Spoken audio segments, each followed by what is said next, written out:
तो guys Marvel cinematic universe और DC extended universe के बीच एक बड़ा वॉर होने वाला है, मल्टीवर्स वॉर। और इस वॉर का पहला वार डीसी कर चुका है। मार्वल स्टूडियोज और डीसी फिल्म्स कई सालों से हम फैंस को एंटरटेन करते आ रहे हैं, पर अब इस एंटरटेनमेंट के गेम का एक नया लेवल सेट करने का वक्त आ गया है, जिसका सबसे बेस्ट ऑप्शन है मल्टीवर्स। जस्टिस लीग और एवेंजर्स एंड गेम जैसे जबरदस्त क्रॉसओवर इवेंट के मामले में बेशक डीसी मार्वल स्टूडियोज से बहुत दूर हो, पर जब बात आती है मल्टीवर्स की तो हम सब जानते हैं कि डीसी इस चीज में एक्सपर्ट है। जहां इसकी शुरुआत हमें दिख चुकी है CW की फ्लैश सीरीज में, तो आइए इसके बारे में और बात करते हैं। तो गाइस मैं हूं अमन सिन्हा और आज मैं बात करने जा रहा हूं मार्वल वर्सेस डीसी के मल्टीवर्स बैटल के बारे में। तो स्पॉयलर्स का ध्यान रखते हुए चलिए शुरू करते हैं।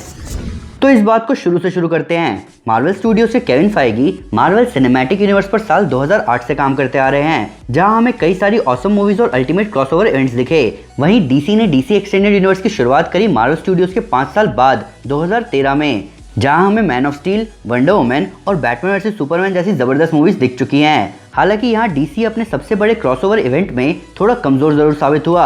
वैसे तब भी जस्टिस लीग का बेटर वर्जन हमें जल्दी दिखने वाला है, पर इस बारे में कोई दो राय नहीं है कि डीसी एक्सटेंडेड यूनिवर्स अभी मार्वल स्टूडियोज से बहुत पीछे है। पर कभी कभार कंपटीशन को जीतने के लिए कंपटीशन से हटकर कुछ करना होता है, और यही आता है मल्टीवर्स का कॉन्सेप्ट। सेम कैरेक्टर्स के अलग अलग वर्जन मल्टीपल रियलिटीज में, जैसे ग्रैंड गस्टिन के बैरी एलन CW यूनिवर्स के फ्लैश हैं और Ezra Miller DC extended universe का फ्लैश है, पर ये दोनों एक पॉइंट पर एक साथ दिखते हैं फ्लैश टीवी सीरीज में। ये बात क्लियरली बताते हुए कि इन दोनों के यूनिवर्स एक बड़े डीसी मल्टीवर्स का पार्ट हैं। इसको कहते हैं क्रॉसओवर से भी बड़ा क्रॉसओवर। तो दो अलग अलग तरह के फ्लैश को एक साथ दिखा के भी डीसी रुका नहीं। इस साल हमें यह भी पता चला कि माइकल कीटन वापस अपने बैटमैन के रोल में दिखेंगे आने वाली फ्लैश मूवी में, जिसमें बेन एफ्लेक भी अपने बैटमैन के रोल में वापस आएंगे। माइकल कीटन 1989 की बैटमैन मूवी में बैटमैन के रोल में दिख चुके हैं, जो कि इसी रोल में अब फिर से दिखेंगे, इस बात को क्लियर करते हुए कि 1989 का बैटमैन मूवी यूनिवर्स भी इस मल्टीवर्स का ही हिस्सा है। इन सब के ऊपर डीसी फ्लैश की CW सीरीज में भी कई बार अल्टरनेट रियलिटीज दिखा चुका है।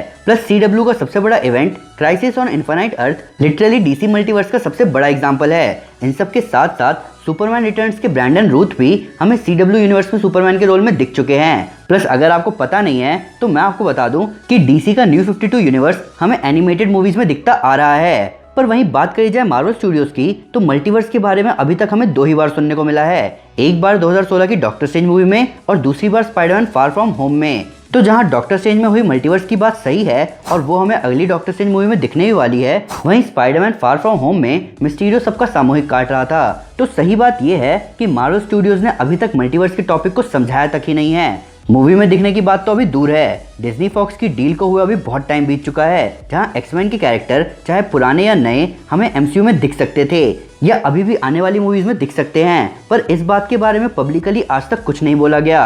सोनी की वेनम मूवी के थ्रू मल्टीवर्स को बहुत आराम से एड्रेस किया जा सकता था, पर उसे भी इग्नोर किया गया। इन सब में सबसे बड़ी बात तो ये है कि एवेंजर्स एंड गेम में अल्टरनेट रियलिटीज की बात हो रही थी, पर तब भी कोई मल्टीवर्स रेफरेंस हमें नहीं दिखाया गया।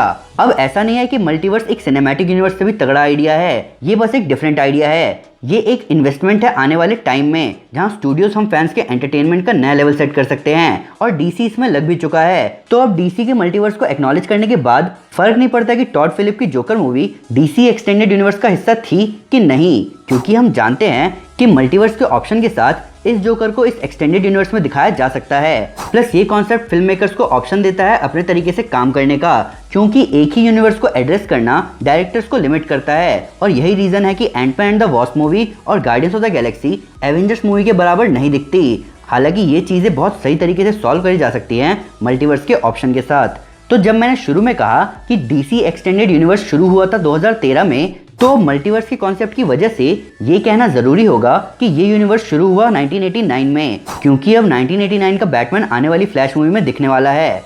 सही बात कही जाए तो अगर मार्वल स्टूडियोज मल्टीवर्स के ऑप्शन को जल्दी पिक करते हैं तो वो डीसी के मल्टीवर्स को बहुत जबरदस्त कंपटीशन दे सकते हैं। वैसे स्टैन ली का हर मार्वल मूवी में दिखना एक कॉमेडिक लेवल पर हम फैंस को बता रहा था कि ये सब एक ही मल्टीवर्स का हिस्सा है, पर इस चीज को लिया गया कॉमेडी की ही तरह। हालांकि अब जब स्टैन ली नहीं रहे तो शायद मार्वल को इस बात को एक्नॉलेज करते हुए ये अनाउंस करना चाहिए कि कौन सी सेट ऑफ मूवीज उनके मल्टीवर्स का हिस्सा हैं। आप खुद सोच के देखिए कि अगर ह्यूग जैकमैन का वुल्वरीन बस कैमियो दे एमसीयू में, या टोबी मैगवायर, टॉम हॉलैंड और एंड्रू गारफील्ड एक साथ दिखे एक स्पाइडरवर्स मूवी में, तो फैंस का क्या होगा। इन सब के ऊपर सिर्फ क्रिस इवांस, जो कि कैप्टन अमेरिका का रोल प्ले करते आए हैं, वो अगर अपने जॉनी स्टॉर्म वाले रोल के साथ बस मजाक के तौर पर एक बार दिख जाएं तो बात ही कुछ और होगी। हालांकि ये सब कुछ मूवी बनाने वालों के लिए आसान नहीं होगा, पर अंत में एग्जीक्यूशन पर ही बात आएगी। जो भी स्टूडियो मल्टीवर्स को जितने बेहतर तरीके से एक्सप्लोर करेगा, फैंस उसी की तरफ भागेंगे और हमेशा की तरह इस मल्टीवर्स वॉर के विनर होंगे हम फैंस।